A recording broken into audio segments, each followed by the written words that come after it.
नमस्कार। कक्षा 10वीं गणित अध्याय 6 त्रिभुज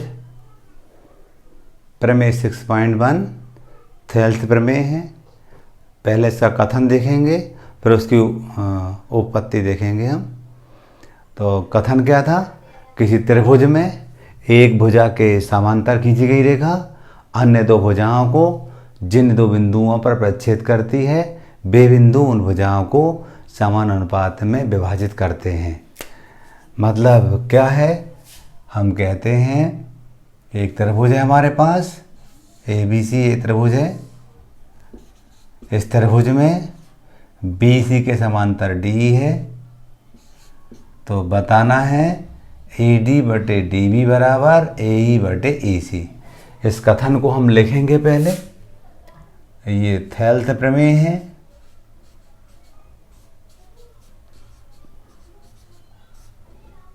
इसका कथन था किसी त्रिभुज में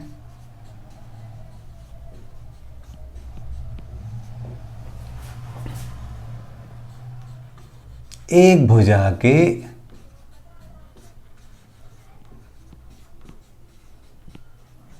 समांतर खींची गई रेखा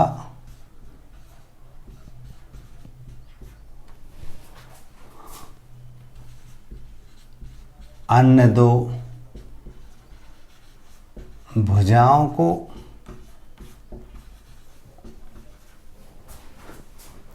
जिन दो बिंदुओं पर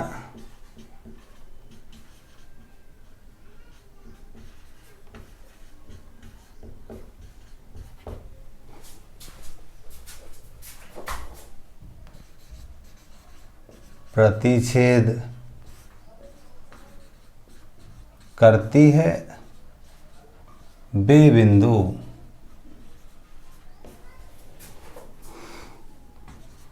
उन भुजाओं को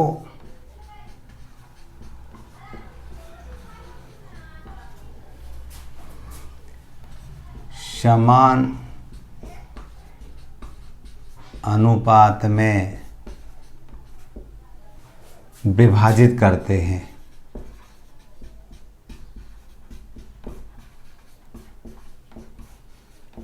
ये थेल्थ प्रमेय का कथन हुआ कि इस त्रिभुज में एक भुजा के समांतर खींची गई रेखा अन्य दो भुजाओं को जिन दो बिंदुओं पर प्रच्छेद करती है वे बिंदु उन भुजाओं को समान अनुपात में बांटते हैं। हमने त्रिभुज ABC लिया है, इसमें BC के समांतर D है। हमें बताना है AD/DB बराबर AE/AC। यानी ABC त्रिभुज में BC के समांतर D है, तो हमें बताना है AD/DB बराबर AE/AC। तो इस प्रमेय को सिद्ध करने के लिए हम सबसे पहले लिखते हैं, यहाँ पर दिया है मैं, देखिएगा त्रिभुज ABC में DE समानांतर है BC के। सिद्ध करना है हमें, सिद्ध में देखते हैं। हमें सिद्ध करना है AD/DB बराबर AE/AC। अब रचना आती है, रचना में हम लिखते हैं, हम क्या करते हैं इस बात को सिद्ध करने के लिए हम D से AC पर लंब डालते हैं और E से डालते हैं। हम मान लीजिए हमने D से इस पर लंब डाला AC पर, AC कह दो या AE कह दो, DM लंब हो गया। तो हमने लिखा यहाँ पर DM लंब है, AE कह दो चाहे AC कह दो। इसी टाइप से N कह दिया, EN AB पे है AD पे, तो EN लंब है AD कह दो या AB कह दो। और भी बात करते हैं हम, B से E को मिलाया और C से D को मिलाया, लिखा तथा B से E और C से D को मिलाया। उपपत्ति लिखते हैं। उपपत्ति में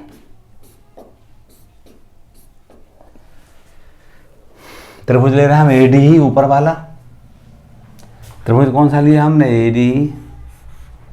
त्रिभुज एडी का क्षेत्रफल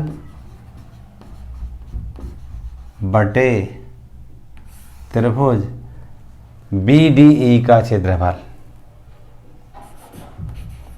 बीडीई का क्षेत्रफल। हम जानते हैं त्रिभुज का क्षेत्रफल 1/2 आधार गुणित ऊंचाई होता है। यहाँ पर भी 1/2 आधार गुणित ऊंचाई होता है। हम बात करते हैं त्रिभुज एडीई की। इस त्रिभुज एडीई में 1/2 तो यही रहेगा। आधार की बात करते हैं एडीई में, आधार एडी हो जाएगा। और लंब की बात करते हैं, इसमें लंब EN हो जाएगा। इसी टाइप से नीचे BDE दिख रहा है, ये BDE में 1/2 आधार BDE में दिख रहा है, आधार क्या हो जाएगा हमारा BD हो जाएगा। BD या DB कह दो चलेगा। और ऊंचाई EN हो जाएगी। हम देख रहे हैं 1/2 से 1/2 कट जाएगा, 1/2 एकम 1/2 ऐसा कट जाएगा। EN एकम EN कट जाएगा, तो AD/DB बचा। समीकरण नंबर 1 बन गया। जिस किसी को भी आधार पहचानने में दिक्कत जाए तो आप सिद्ध करने वाली बात यदि अच्छे से लिखो, सिद्ध करने वाली बात को देख लो, यहाँ AD और DB आएंगे, AD/DB मिल गए हमें। दूसरा हम फिर से लेते हैं त्रिभुज ADE का क्षेत्रफल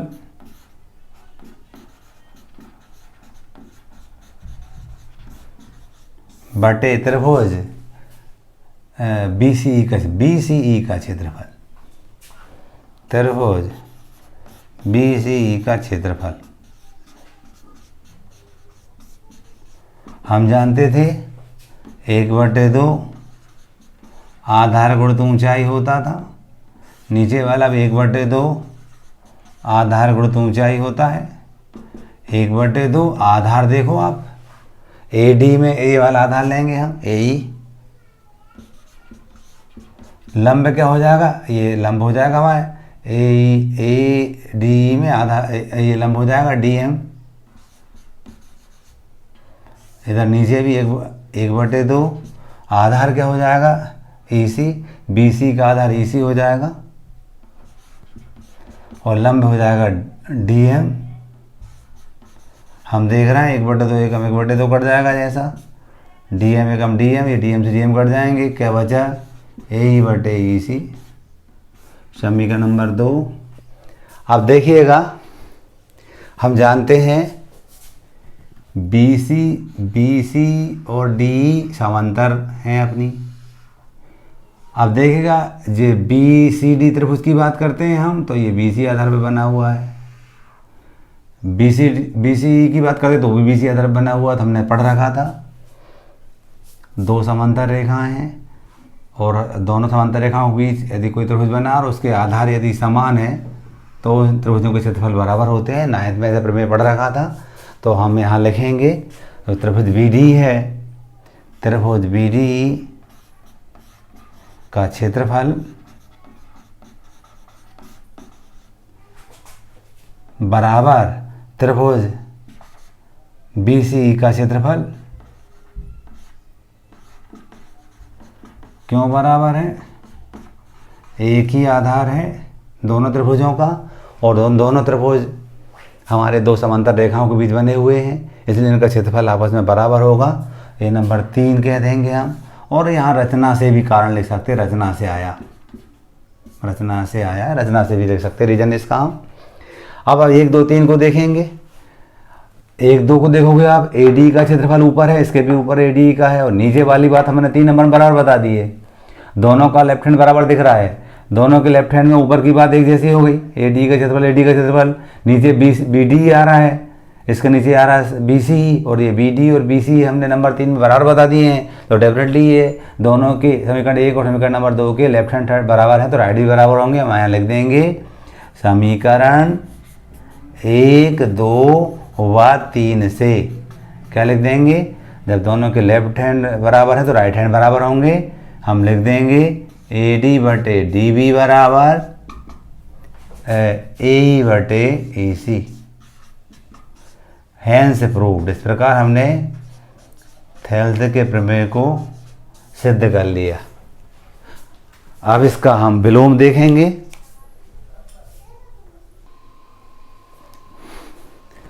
थेल्स के प्रमेय का विलोम था, यदि एक रेखा किसी त्रिभुज की दो भुजाओं को एक ही अनुपात में विभाजित करे तो वह तीसरी भुजा के समांतर होती है।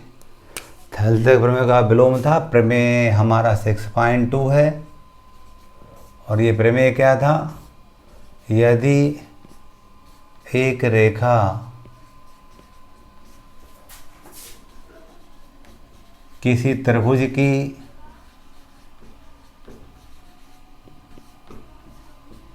दो भुजाओं को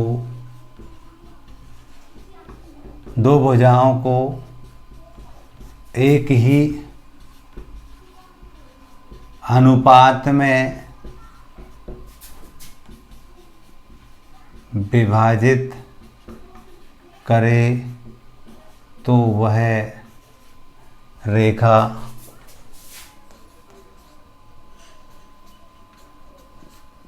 तीसरी भुजा के समांतर होती है। मतलब क्या है, ये थेल्स के प्रमेय का विलोम है। मतलब ये कि कोई त्रिभुज दे रखा है, उस त्रिभुज में मान लीजिए त्रिभुज ABC है हमारा, और इस ABC त्रिभुज में हमें कोई रेखा दे रखी है, रेखा दे रखी है, ये दो भुजाओं को AB और AC को समान अनुपात बांटती है। तो बताना है कि जो D है BC के समांतर है। हमने यहाँ लिखा दिया है त्रिभुज ABC में AD/DB बराबर AE/AC ये दिया है। सिद्ध करना है, सिद्ध ही लिखते हैं यहाँ, सिद्ध में हम लिखते हैं, हमें बताना है कि जो D है वो समांतर है BC की, ये बताना है। उत्पत्ति हम लिखते हैं, उत्पत्ति हम विरोधाभास के माध्यम से करेंगे। हम ये मान रहे हैं कि रचना के साथ करेंगे, हम मान रहे हैं माना DE BC के समांतर नहीं है। अब BC के समांतर नहीं है तो माना एक रेखा DE' BC के समांतर है, ऐसा मान लिया। DE' मतलब ये मान लिया हमने, ये BC के समांतर, ऐसा हमने मान लिया। तो क्या होगा, इसलिए हम कहेंगे AD/DB बराबर AE'/EC होगा। समीकरण नंबर 1 बन गया। हमने कहा कि DE और BC समांतर नहीं है, तो डेफिनेटली कोई नई रेखा मानेंगे DE' BC के समांतर होगी। जब जी समांतर होगी तो हम थेल्स का प्रमेय लगाएंगे, तो क्या मिलेगा, AD/DB बराबर AE'/EC। ये किससे आ रहा है, हमारा थेल्स के प्रमेय से आ रहा, थेल्स प्रमेय से ऐसा आया, रीजन अगर देना चाहें। अब हम बात करते हैं, हमें दिया था AD/DB बराबर दे रखा था AE/AC। ये समीकरण नंबर 2। ये कहाँ से लिखा, हमने दिया है। अब दोनों को देखो, समीकरण 1 और 2 को, दोनों के लेफ्ट हैंड बराबर है तो राइट हैंड बराबर होंगे। तो हम क्या लिख देंगे यहाँ पर, समीकरण 1 व 2 से दोनों के लेफ्ट हैंड बराबर तो राइट बराबर होंगे, तो क्या लिखेंगे, AE' ई डैश सी बराबर ए ई बटे ई सी। देखो दोनों के लेफ्ट बराबर है तो हम राइट भी बराबर लिख सकते हैं।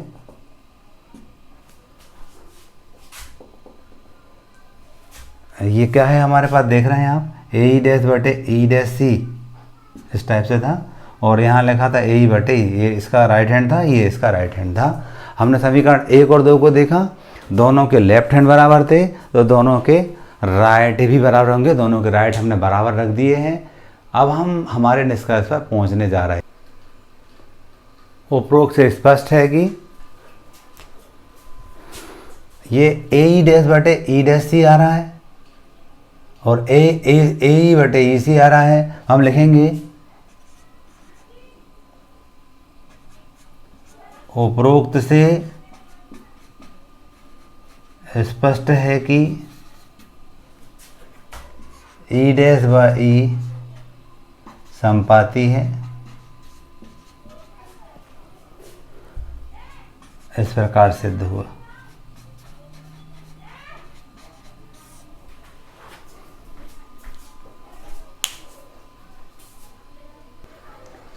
आगे देखेंगे हम त्रिभुजों की समरूपता।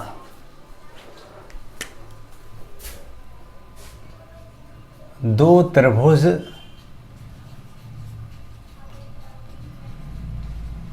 समरूप होंगे यदि नंबर 1 उनके संगत कोण बराबर।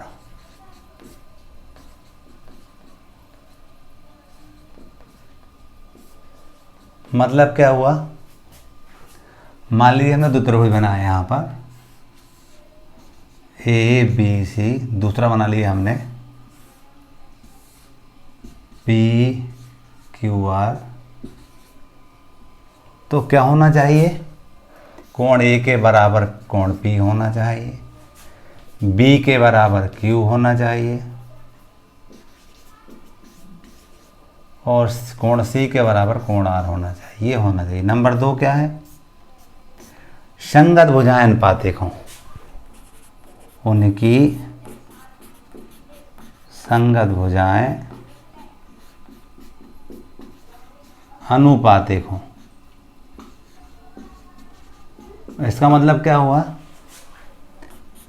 ए बी बटे पी क्यू बराबर बी सी बटे क्यू आर बराबर ए सी बटे पी आर। मान लो ये रेशो 1/2, ये 1/2, ये तीनों 1/2 होंगे, है ना। हम कहते हैं कि इनकी संगत भुजाएं अनुपातिक होना चाहिए।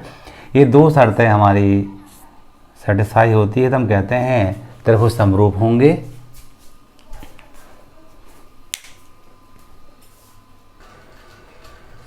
प्रश्न वाली 6.1 देखेंगे।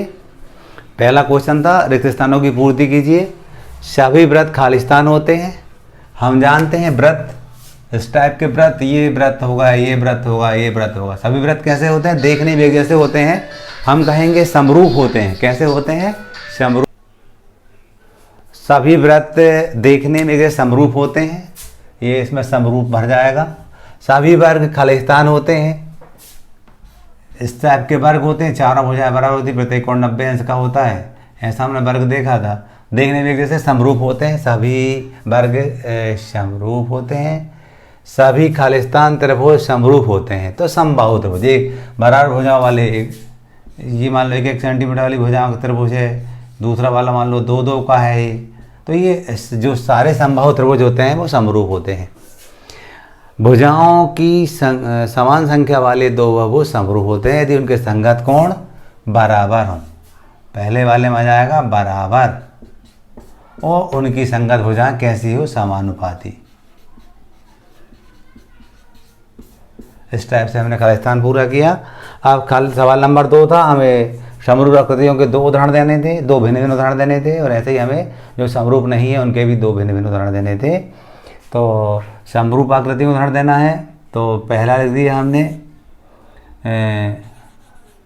कोई भी वृत्त, कोई से भी वृत्त ले लो, 2 आप देखने में जैसे लगेंगे आपको। बी ले रहे हैं हम, कोई भी वर्ग, कोई भी वर्ग ले लीजिए आप, देखने में जैसे लगेंगे, आपको वृत्त लेंगे, ऐसा बनाया ऐसा बनाया, सब एक जैसे लग रहे हैं। वर्ग बनाइए आप, ये वर्ग बनाया हमने, ये ऐसी दो आकृति लेना जो समरूप आकृतियाँ हों। कोई भी दो वृत्त ले सकते हैं, कोई भी दो वर्ग ले सकते हैं। ऐसे ही हमें ऐसी आकृतियाँ लेना है जो समरूप नहीं है। समरूप नहीं है तो देखिएगा, हम एक त्रिभुज ले रहे हैं, समबाहु त्रिभुज ले रहे हैं, समबाहु त्रिभुज, और दूसरा ले रहे हैं हम विषमबाहु त्रिभुज। इसको समझ रहे हैं, समबाहु है ना, प्रत्येक भुजा उसकी बराबर हो, सब दो दो की है मान लीजिए, और विषमबाहु एक 2 की हो, एक 3 की हो और एक 4 की हो, एक 2 की हो, एक 3 की हो, एक 4 की हो। ये देखने में कैसे नहीं लगेंगे आपको? क्लियर? तो ये एक उदाहरण हो गया। दूसरा और भी ले सकते हैं हम,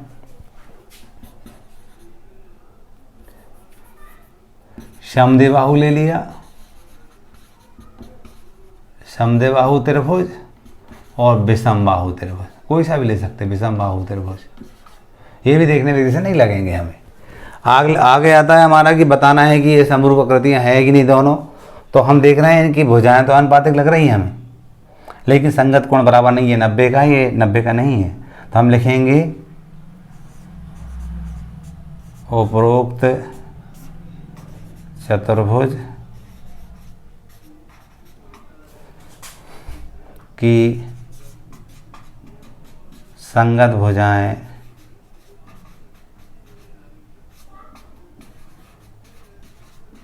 अनुपातिक है, परंतु संगत कोण बराबर नहीं है, इसलिए ये समरूप नहीं है। इस टाइप से प्रश्नावली 6.1 हमारी कंप्लीट हो जाती है।